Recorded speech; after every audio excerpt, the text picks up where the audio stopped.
Hey everyone, Mr. Ward here. The book we're going to read today is a collection of 7 different fairy tales. The title of the book is Brave Red Smart Frog, a new book of old tales, and the author is Emily Jenkins. You may be familiar with some of the stories, and as you listen, think about the ways Emily Jenkins puts her own spin on the story that we're going to read today. And the one that we're going to read today from Brave Red Smart Frog, you can see there's different stories here, but we're going to be focusing on the first one, and it is Snow White. There was once a frozen forest, cold as cold ever was. Snow blanketed the ground, the frost sparkled, the streams were ice, the bushes bare, the paths were so narrow no horse could walk through. No woodcutters ever chopped anything down. People from nearby towns believed that vengeful sprites lived in the trees. They said witches lived in the winter wood as well, some with cold hearts and others with hot ovens and ugly appetites, and also dwarves, immune to the cold and sheltering in tiny houses made of stones. On one side of this frozen forest stood a castle. In it lived a queen who was unhappy. She was a warm person, a bright person. Her husband was chilly and dull. It had been a mistake to marry him. When their first and only daughter was born, the king named the baby Snow White. The queen would have preferred a name like Tulip or Sunshine. It was not long after Snow White's birth that our poor, warm queen caught a cold. It worsened, and she died of it. Soon after that, the king married again. His new wife had walked out of the winter forest one day and charmed him with beauty like an icicle, sharp and slippery. She called herself January, and when she moved into the castle, she brought along nothing but an enchanted mirror. This new queen felt invisible without a reflection of herself nearby. She spent hours staring into the mirror, touching her beautiful face, just to be certain she really existed. Every so often she asked a question: "Mirror, mirror on the wall, who is the fairest of them all?" And each time the mirror answered what January wished to hear. "You deserve an answer true. There's no one here so fair as you." And January was happy, or at least pleased with her lot, enough with her lot. Snow White didn't bother with mirrors. She was warm and bright like her mother had been. Since the cooks and tailors of the castle were her only companions, she kept herself busy learning to cook and sew. As she grew older, she got even warmer and brighter, and by the time she was a young woman, Snow White was the sort of person who made you smile just to look at her. There was beauty in her character. By now, January was not so young as she once was. There were cracks on her face and a softness in her jaw. Some people find cracks and softness lovely, but January wanted the mirror to show the face she had seen long ago, a smooth and shining ice. "Mirror, mirror on the wall, who's the fairest of them all?" When she asked, the mirror had always replied, "You deserve an answer true. There's no one here so fair as you." That is, until one fateful day it said, "You will not like my answer true. Snow White is twice as fair as you." Was it true? There were so many ways to measure beauty and so many ways to enchant a mirror. We cannot know. What matters is that January believed it. She gazed into the glass, peering at her face. All she saw were cracks and that softness in her jaw. January ordered the castle huntsman to bring Snow White into the frozen forest.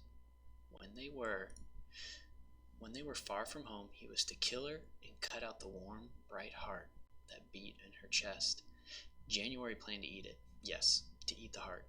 She believed it would restore her beauty. The huntsman was a kind man, but he followed orders. He took Snow White by the wrist and dragged her toward the trees. Snow White fought, but the huntsman held fast. She screamed and bit and kicked, but the huntsman held fast. Finally, she begged. He held fast still. He dragged Snow White along the narrow paths of the frozen forest into the dark.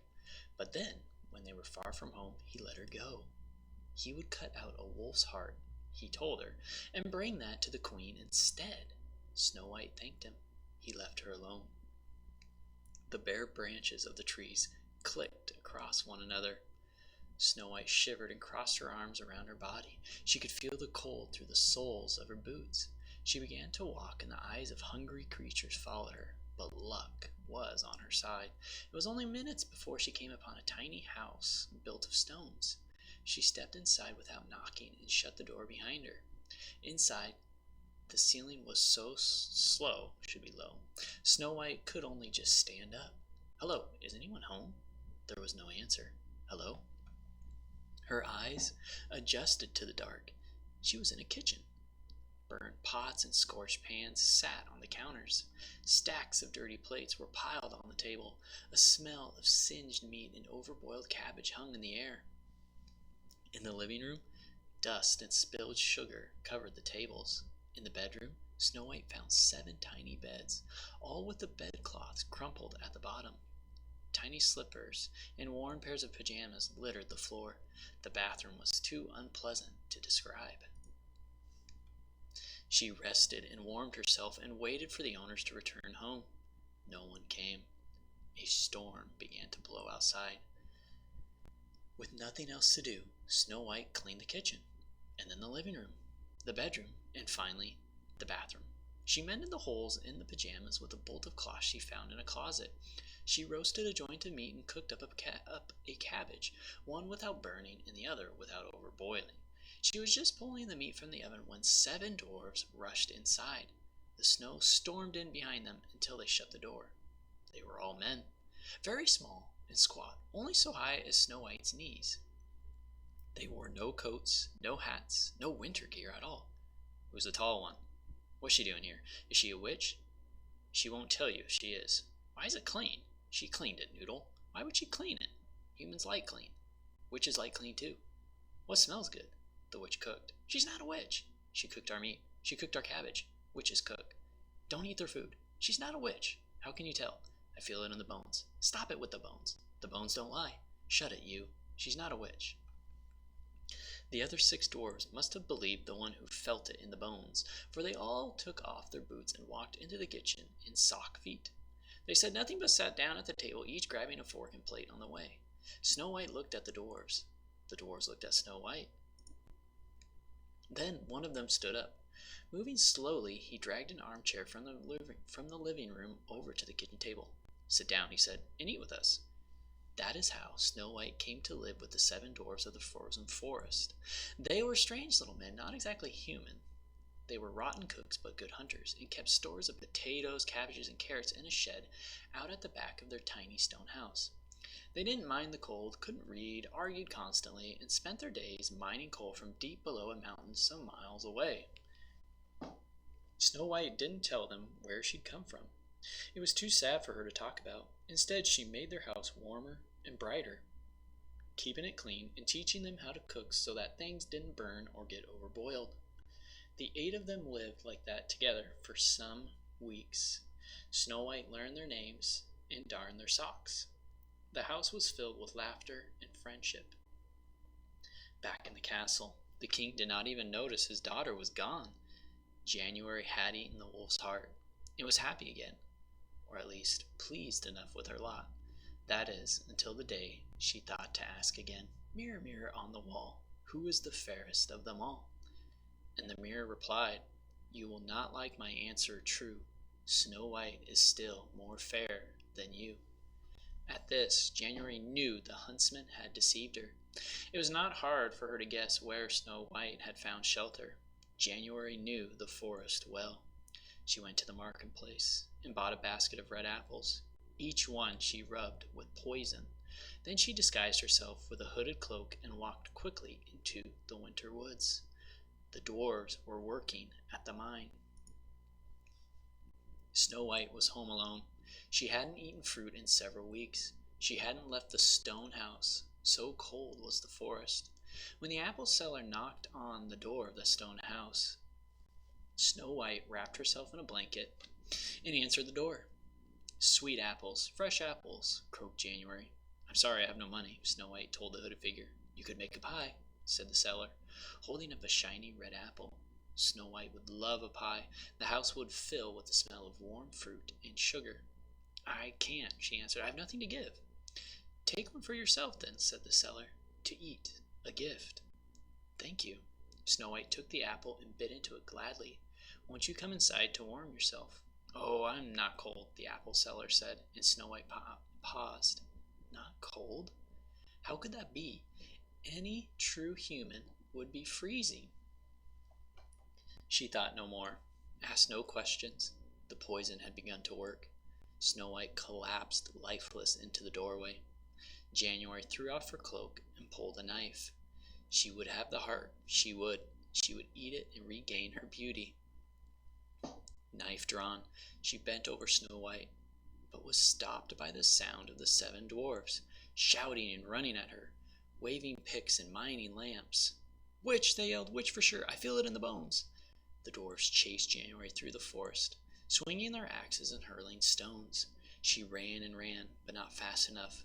It was a bloody, bloody day. At the end of it, January was dead. When the dwarves returned to the stone house, Snow White seemed lifeless, but she was not cold. Her skin was warm, though she did not breathe. Her face was pink, though her eyelids did not move. She's choked. She hasn't. She's poisoned. She isn't. She's magicked. Oh no. She's gone and dead forever. She's still alive, I tell you. I feel it in the bones. I think she needs sunlight. I think she needs warmth. Out of the winter. Yes, into the spring. In the end, the 7 dwarfs carried Snow White out of the frozen forest and onto a hillside, far from her father's castle. One of their number remained, keeping watch from behind a rock, and they left her lying there, hoping that the warm, bright sun would work its magic. An hour or so later, a prince rode by on horseback. He was a kind person, jolly and strong and fond of music and good things to eat. This prince, whose name was Beacon, saw Snow White lying on the hillside. The sun had warmed her, and she seemed not dead, but sweetly asleep. He stopped his horse and watched her breathing. Her eyelids fluttered. Prince Beacon liked Snow White's face for its courage and kindness, and he was also a curious fellow who likes most pretty girls and all new adventures, and so he woke her up.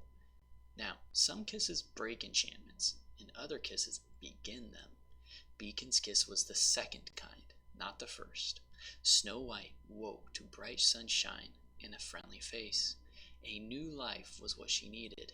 Now, with 7 new friends and an 8th to love, there was finally one ahead of her. And that is the story of Snow White from Brave Red Smart Frog. Now, if you know the old original story of Snow White, think about how this one is a little bit different.